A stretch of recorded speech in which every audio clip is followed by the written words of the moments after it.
Embiid suspended. Was the NBA too harsh or too lenient? The Nuggets have their heart cut out, and the Heat, they hit the road. Should Jimmy Butler get a one-way ticket? That's all ahead today on Locked On NBA.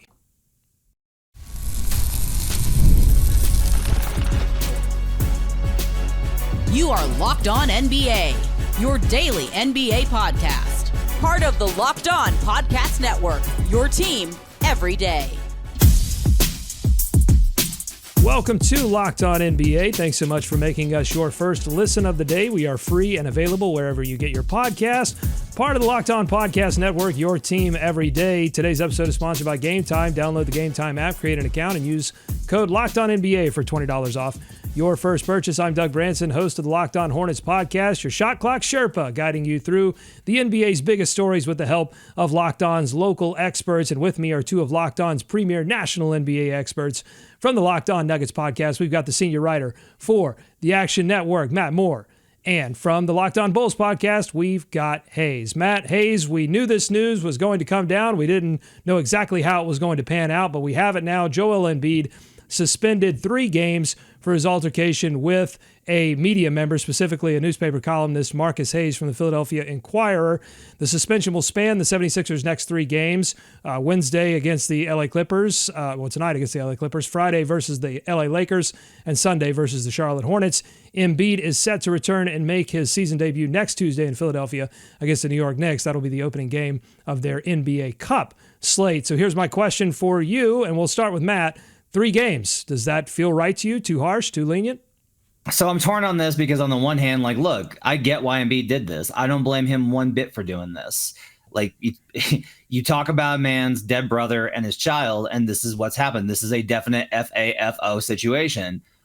On the other hand, from a league perspective, you have an altercation, a physical altercation with the media in the locker room. If this escalates and turns into a larger situation, I'm not saying a brawl, but if it gets bigger and you got people in there that are not professional athletes, average reporters, training staff, ball boys, etc., if they wind up getting in the middle of this, they get hurt. This is creating an unsafe work environment is my problem here, is that there's stuff that happens on the court and that's accepted. That's within the confines. But this is not that.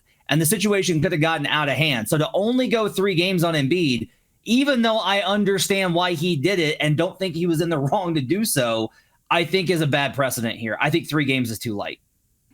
I'm actually on the other side that I didn't expect it to be 3 games. I can understand why it is, but I think when you go into everything, and especially with Marcus Haize himself going ahead and editing the article, was it a bad situation? Yes. The NBA needed to take action, absolutely. But I look at this and I say this is a situation where we could have set both parties down, talked about it. Joel Embiid could have set a game or so. 3 games, I just didn't expect it to be that much. Maybe that's just me undervaluing how serious the situation is, but I tell you what, there have been situations that less have been said that have turned into more, to bigger situations as far as physicality when you mention somebody's dead family members and their child. That's all I can say on that. Yeah, but my whole thing here is that I don't think that Embiid deserves to be suspended 3 games for pushing Marcus Haize. Mm-hmm. I think that Embiid probably deserve to be suspended more games for pushing a member of the media in the locker room with other people present. That combination of factors is where I come down on this. This is a safety issue for me. It's not about judging Embiid's behavior.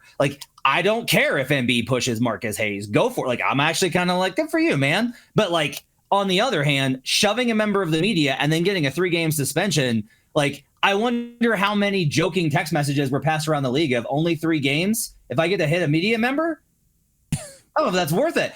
That's so. And that kind of idea, I think, is a little bit worrisome. So I do think that there's some broader implications here that have to be factored into the decision outside of just the Marcus Haize situation. Yeah, I think, look, the workplace has to be safe. Everyone's workplace has to be safe. But the NBA and the media, they exist in this sort of, they need each other kind of space. And so people have to know that they can go in and work and be okay. So, yeah, I think I err on the side that this was, we'll see. 3 games, it cost him $1 million, a little bit north of $1 million. We'll see if that's enough to discourage the behavior. I thought this was interesting. David Aldridge in The Athletic wrote this. Embiid is sensitive, to be sure, and he always feels the pressure of trying to live up to all of the process hype. but the 76ers don't think he has long-term emotional issues. A team source indicated Tuesday that the team viewed this as an isolated incident, which escalated because of what the team felt were, quote, deeply personal references to Embiid's family. So we've talked on this show now, in terms of where the blame lies. Does it lie more with Marcus? Does it lie more with Embiid? What's the NBA's responsibility for this? And so I ask you this, do the Sixers bear any responsibility for the culture that they've set up around Joel Embiid, which has been talked about around this situation, in terms of the Sixers possibly coddling Embiid, protecting him, and that leading to this situation somewhat. Matt, what do you think about that? So two things can independently be true. Okay. The Sixers have absolutely coddled Embiid as much as any organization has coddled a superstar, and that's pretty rampant in the NBA, and that's caused a lot of problems. It also doesn't have anything to do with this situation. Like, Embiid being coddled doesn't mean that he thinks he can hit a reporter, shove a reporter. Like, that's got nothing to do with this. Like, Haize crossed the line with Embiid. Embiid let him know it. It escalated, and the shove happened, right? Like, that's got nothing to do with this. And while I think that we can have an honest and accurate conversation about how the Sixers have enabled and coddled Embiid throughout his time there, and especially in recent seasons, I'm not going to sit here and just use this as an excuse to criticize that or Embiid. Like, independently, I, again, understand why Embiid did what he did. This is about a man defending the reputation of his family. And that is not something that has anything to do with the other parts of it. So I could sit here and say, yes, the Sixers have a culture problem, but also didn't have anything to do with this particular situation. And I also view this as something that's way more personal than it is the culture of the 76ers. That is a separate conversation in this case, at least in my opinion. But Joel Embiid and the emotions and everything he felt based off that article, I think that they would have been there regardless of what the 76ers culture is or not. That was more of a personal thing. But yeah, at some point we do need to talk about how the 76ers have coddled Joel Embiid, but it's just not this situation, not to me. And also, I'll say this. We want to talk about, enabled or entitled, right? As a media member, like, I try and be accountable for the things that I write and say. I'm in the locker room. I'm in these press conferences. I come to the games. I do these things. Like, for a media member to think that they can cross these kind of lines and not have any sort of consequences for it, that's a level of entitlement. So, like, we just got to be honest about this, that I'm not going to, I think that we go too far and everyone wanting to blame the media for everything. And I say that as a member of the media, which is self-serving, but also, we just can't sit here and act like that. The expectation of I can say whatever I want and you can't do anything about it because you're an athlete. That's not right either. Yeah, but you can't put your hands on someone. I mean, I think people are generally landing on that, and the NBA too. I mean, in their punishment, and the Sixers apologized to Marcus Haize for the incident. Like, you just can't. There can be response. It just doesn't seem like putting your hands on someone needs to be that response, and the NBA obviously agrees here as they laid the punishment in. Okay, let's move on. We've got another absence from a team, this time due to injury. It's Aaron Gordon, and Nuggets fans getting more bad news on the injury report. Aaron Gordon sidelined for multiple weeks with a calf strain. Here's Swipa, co-host of Locked On Nuggets, with what Gordon has meant to the Nuggets this season. Gordon, yesterday, he suffered a calf injury per Shams, and basically he looked like he was dealing with some injuries for the last several weeks. Now the Denver Nuggets, they're sitting at 4-3 currently on the year. Aaron Gordon has been pivotal for this team. He's averaging 15.7 rebounds and 3 assists. He's been shooting 55% from the three-point line so far this year, while being a very consistent player for them, and obviously their most important defender on the roster. AG, in many ways, he's the heart of the Denver Nuggets. Aaron Gordon hustles. He makes the three-man game work with Jamal Murray. He is the ultimate team player. He buys into the identity. He really supports what Nikola Jokic is doing. He plays backup 5. He's developed into a legitimate floor spacer this year. So AG obviously is going to be a player that is missed. All right, Matt, you are also co-host of the Locked On Nuggets podcast. So we heard there, AG, very important to the Nuggets. Who has to step up most in his place to keep Denver afloat? Jamal Murray's out right now with concussion protocol. He's going to miss this great game versus the Thunder tonight. But honestly, he's a guy that you wouldn't expect here, right? Because it's not the kind of role. It's not rebounding, defense, etc. The Nuggets need an emotional spark. AG is like a really calming presence and a great teammate, and they're going to miss that side of him on the floor. They need Murray to be a guy that lifts everybody else up, not only with his play, but also as being a vocal leader. Jokic is not primed that way. So they need Murray to get back to that, which he was several years ago and hasn't really been in recent seasons. From a basketball standpoint, I think Peyton Watson to a certain degree, but the big conversation in Denver is about playing Zeke Naji, the 5th highest player on the team, who has been in the doghouse basically for 3 years, and trying to get him minutes to either help him settle in the rotation or get him his trade value up. Either way, there's no real way to replace what AG does for this team. His chemistry with Jokic is too good. His defense, his passing, all of those things, and he's shooting well from 3 this year. It's a big, big loss for the Nuggets. Haize, it's been a rocky start for Denver. What's the likelihood they pull themselves back up and get back into contention by season's end? I trust that the Denver Nuggets are going to be able to do, as long as they have that core there and they still have their coach and Mike Malone there. Like, I always trust that Denver's going to turn it around at some point this season. You can never count them all the way out. Don't know how deep of a playoff run they're going to go into, but I do think they're going to be a team that wins way more games than lose. It's just been a rocky start. Jokic is still playing at an amazing level in what he's been able to do, leading that team in points, rebounds, assists, and blocks. Like, he's everywhere for that team. And so as long as you have Jokic, Jamal Murray, Aaron Gordon, and Mike Malone, I think that this team is going to be able to compete in the Western Conference personally. That's just the way I view him. I just love Jokic's game. There's like some people, a small but vocal part of the basketball community that talks about Jokic like he's a boring player. And I'm like, you guys just don't like good basketball. I don't understand. It must be Clippers fans. That's what it is. Oh, there we go. I was waiting on it. I gave a little oxygen there, and I knew it was coming. All right, coming up on the Locked On NBA podcast, we're going to talk about the Miami Heat, another team that's had a rocky start, but they don't have injuries to blame, and they've got the Locked On Heat podcast talking trades, and so we'll talk about that coming up on Locked On NBA. Today's episode of Locked On NBA is brought to you by Hims. Real talk time. Your sex life is important, but your schedule, it's busy. You don't have time to go to a doctor's office and get treated for ED. Well, through Hims, you can get personalized ED treatment without stepping foot outside your door. Hims is changing men's healthcare by providing you access to affordable sexual health treatments from the comfort of your couch. Hims provides access to a range of doctor-trusted ED treatments like chewable hard mints and Viagra and Cialis, and their generics for up to 95% cheaper options. The process is 100% online, so there's no need for uncomfortable doctor's visits. All you do is just answer a series of questions on their site, and a medical provider will determine the right treatment option. If prescribed, your medication ships directly to you in discreet packaging for free. No insurance needed, and one low price covers everything from treatments to ongoing care. With hundreds of thousands of trusted subscribers, Hims can help you find the ED option that works for you. Start your free online visit today at hims.com/lockedon. That's HIMS.com/lockedon for your personalized ED treatment options. Hims.com/lockedon. The products mentioned are chewable compounded products which are not approved by or verified for safety or effectiveness by the FDA. Prescriptions require an online consultation with a healthcare provider who will determine if appropriate. Restrictions apply. See website for details and important safety information. Subscription required. Price varies based on product and subscription plan.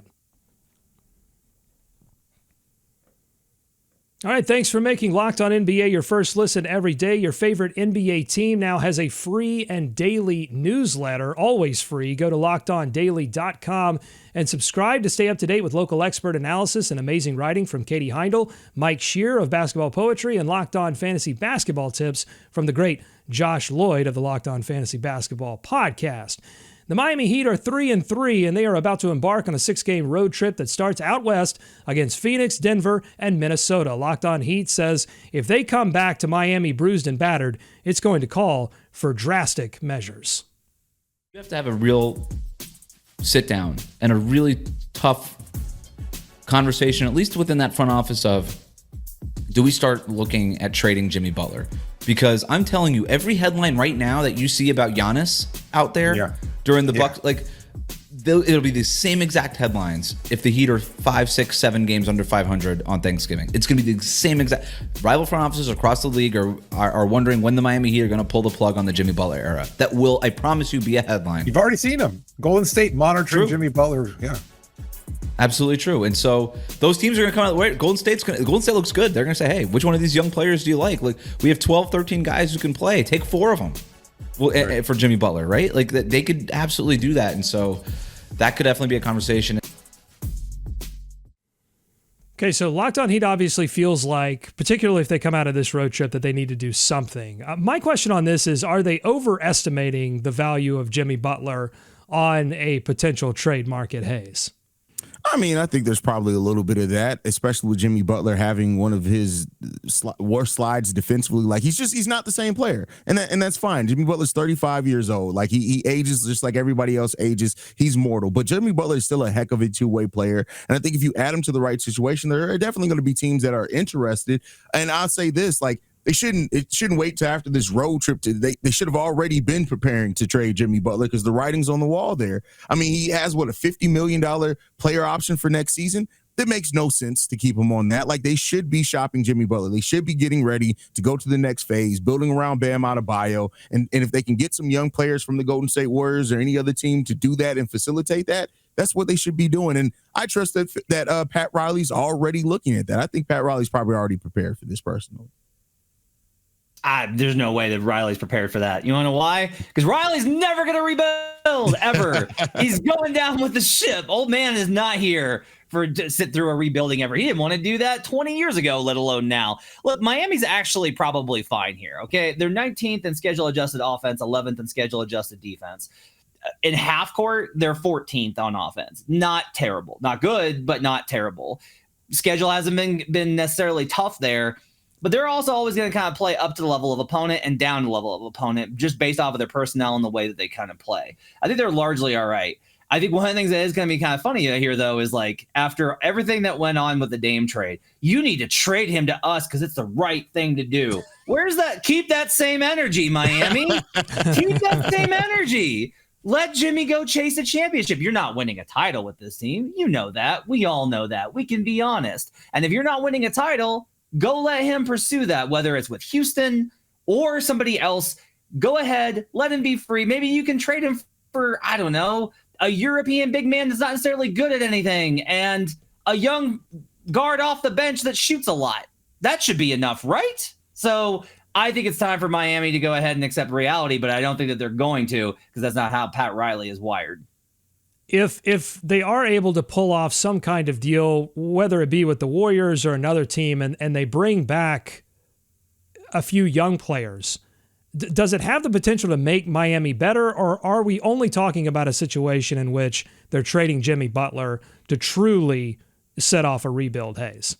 See, I don't think that they're going to do a full-on rebuild where they're trying to bottom out. I think they're going to try to get some young talent while building around Bam. Hopefully, whatever, if you can maximize Tyler Hero, something like that. Like, I don't see the Miami Heat going to a place of a total rebuild. I think there'll be a major retooling, if anything, but to Matt's point, like, we don't know what the heck Pat Riley's going to do, but I do think Pat Riley's probably listening to things, and I think he is prepared to move on from Jimmy because that divorce is happening one way or another. You can either get something out of it or eventually let him walk away for nothing. Yeah, but that's the problem is the contract is what kills this, is that you've got an aging superstar off of a lot of miles, including some time under Tibbs, which is always bad for a player, who is known to be mercurial and a pain in the ass. What franchise is like, no, yeah, I'll give you 2 young good players and some draft picks for this guy on it looking for his last max deal at plus 35 years old. Oh, and he's clashed with literally every front office, including this one. Like, it's no secret. Like, things are still tough with Jimmy. They've just made it work because the Heat are such a strong organization. Who else is going to be like, yeah, no, I definitely want that guy on my team because I don't like my job. So I just think that they're not going to be able to get the return that they want. Houston wants an upgraded star, and they would love to get Kevin Durant. That's known. That's been out there. But like, if they're talking to the Heat about Jimmy, they're not offering like Amen Thompson and Cam Whitmore, and it's going to be like one of the young guys and some filler. And I just don't know if that's going to be enough to get the Heat involved in it, even if the alternative is losing him for nothing. Okay, coming up on the Locked On NBA podcast, we are going to talk about a couple of teams that remain undefeated and which player is most responsible for that. Stay tuned. Locked On NBA.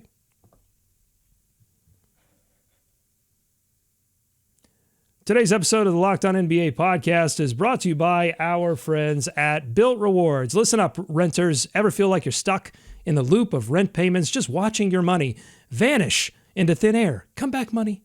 It's time to turn that rent game around and start earning some serious rewards. And that's where Built Rewards comes in. Built is breaking ground as a neighborhood rewards program that hooks you up with points on your rent. Every month, pay your rent and watch the Built points roll in. Use points to jet off on a dream vacation. Put your points toward a flight or hotel with 500 plus airlines and 700,000 hotels and properties. That's a lot of choices. You can also use your points to book fitness studio classes, redeem them toward a future rent payment. They're designed to meet your lifestyle. Pay rent hassle-free through the Built Rewards app. Your rent game just got a major upgrade. Built points have been consistently ranked the highest value point currency by the Points Guide and Bankrate. Earn points by paying rent right now, and when you go to joinbuilt.com/LockedOnNBA. That's joinbilt.com/LockedOnNBA. Make sure to use our URL so they know we sent you. That's joinbuilt.com/LockedOnNBA to start earning points with your rent payments. This episode is also brought to you by Game Time. Game Time makes buying tickets to your next event even easier, and I'm not just talking about sports. We talk a lot about sports on these podcasts, but Game Time also has great deals on concerts and events too. And so with Game Time Picks, you can gather up all the best deals and put them all in one place. It means less work for you and more savings for you and your family. That's why I love it. What I love even more is the all-in pricing feature. I toggle it on and it shows me the total upfront price with no surprise fees at checkout. Not a big fan of surprises, and Game Time makes it easy on me. So take the guesswork out of buying tickets with Game Time and their Game Time Picks feature. Download the Game Time app, create an account, and use code LOCKEDONNBA for $20 off your first purchase. Terms apply. Again, create an account and redeem code LOCKEDONNBA, LOCKEDONNBA for $20 off. Download Game Time today. What time is it? Game time. More Locked On NBA ahead. All right, thanks for making Locked On NBA your first listen every day. There is a free daily Locked On podcast for your favorite NBA team. Search your favorite podcast app and YouTube for Locked On and your favorite team today. Okay, so our sister show, Locked On NBA Game Time, which recaps every game every night that you can also find on this feed, did their most important game so far this season on their most recent episode, because of course we did not have any NBA action to cover due to Election Day. And so I thought for this episode, we would do our most important players so far this season and stick with the two remaining undefeated teams, the Cavaliers and the Thunder. Let's go to Cleveland first, where Danny Cunningham, the host of the Locked On Cavs podcast, reveals who he thinks is setting the agenda for the Cavs. This is clicking for him when he looks like an all-star. It's not just that, he has all-star potential. No, he was an all-star. He was an all-NBA caliber guy on Monday night against the Bucks. And that is something that I think Cavs fans should be super excited about, because Darius Garland last year was not this guy. And I think it was for a number of different reasons, but he was not the same guy. And that was one of the things I asked him about after the game. I basically said, you look like a different basketball player. Like, you feel like almost a different person on the court. He said both yes and no. Like, he still has the same aggressive mindset that he had last year, but he's playing freer. His mind is at ease. This is a different version of Darius Garland. And if the Cavs get this version of Darius Garland, the guy that is capable of having games like he had on Monday night against the Bucks, the sky is the limit for this team. Okay, so not Donovan Mitchell, not Evan Mobley. He is identifying Darius Garland right now as the X factor, the most important player to this undefeated season for the Cleveland Cavaliers. Do you agree, Matt Moore? No, Darius Garland's been great. Everybody's been great. They're undefeated. That's why it's hard to be like, yeah, no, these guys are really good. Yeah, of course they're all playing really well. They're undefeated. You want to know who the guy is, though? It's Jared Allen. At what point are we going to give Jared Allen credit for what's going on in Cleveland? They start on the defensive end, and he's been a monster on that end. He's also been a monster on offense. He's finishing tough through contact. He's making great passes on the short roll. He whipped Anthony Davis, end to end, beat him up. It was amazing how he beat up on Anthony Davis in that game. Jared Allen is the guy that is most underrated for the Cleveland Cavaliers this season. He is the second most important player on the Cavs, and because they have Darius Garland to fill in if they need to, that makes him the most important player on the Cavs.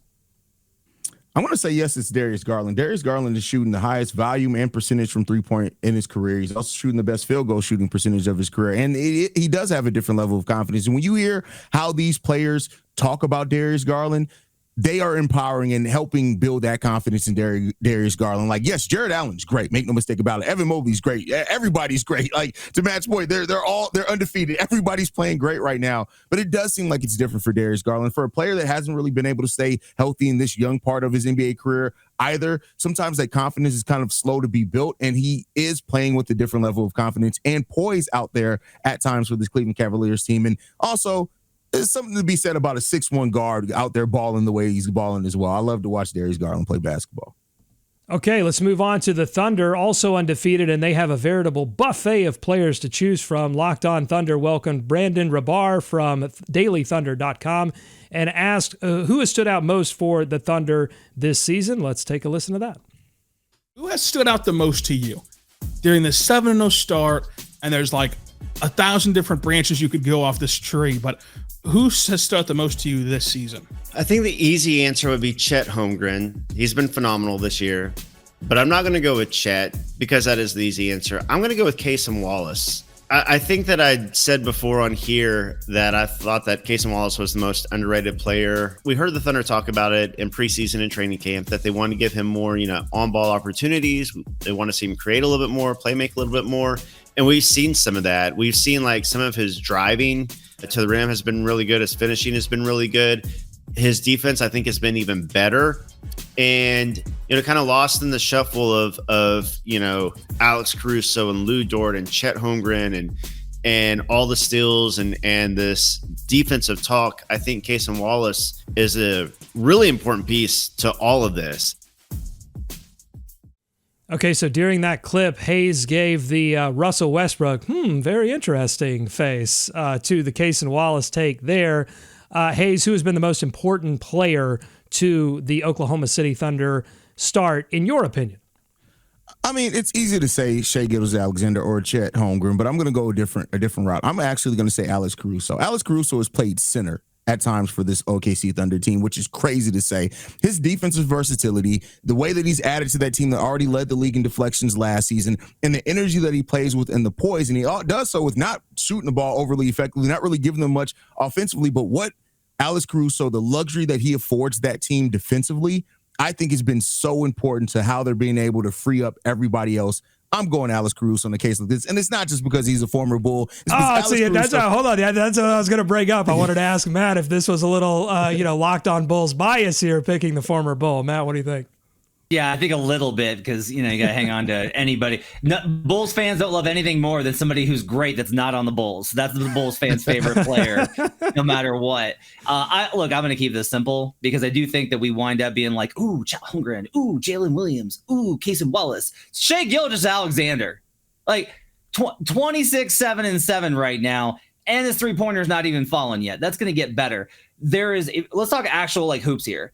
There is nobody in the league tougher to stop on drives right now. He is so good at navigating space, being able to get past that first step, being able to pull up, his ability to put you either in jail if you're on the behind him, or to be able to rise up over you, his ability to finish, his ability to draw contact, all those types of things.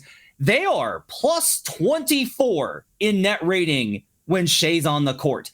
That's insane. They are murdering teams when Shai's on the floor. That's the highest of anybody on the squad, despite him facing the toughest coverage and the toughest lineups. It's Shai Gilgeous-Alexander. I'm going to keep it simple. He had a dribble move in the last game that moved him past three defenders that I had to rewind a solid 20 times before I understood what was happening on the floor. Like it bent physics, it bent my mind. Like everyone's talking about these Ja Morant spin moves that he put on Brooklyn, and those are amazing plays. And I, the athleticism of those plays is incredible, but I sort of understood how it all happened. Shai does things where I just don't understand. It's like black magic. I just don't understand what's going on there. So, Shai Gilgeous-Alexander is one of my favorite players to watch in the NBA by far. Like it's just Shai and his rise. Like he should be in MVP conversation every single year. And somehow, I'm not saying he's not in conversation. That's not fair. But yeah, Shai Gilgeous-Alexander is such just a wonderful player to watch basketball. Shai good. Shai Gilgeous-Alexander. Yeah. Okay. That is going to do it for this episode of Locked On NBA. If you like what you heard today, make sure you're subscribed to Locked On NBA. You not only get this show, you get Locked On NBA Game Time as well, recapping all of the games every night, and there are quite a few games tonight to recap. So wherever you get podcasts, including on YouTube, make sure you're hitting subscribe, and on YouTube, hit the like button. Share us with a friend. Let a friend know that what we're doing here on Locked On NBA. Thanks for making us your first listen. Enjoy tonight's action. Be kind to each other, and we're going to see you right back here on Locked On NBA.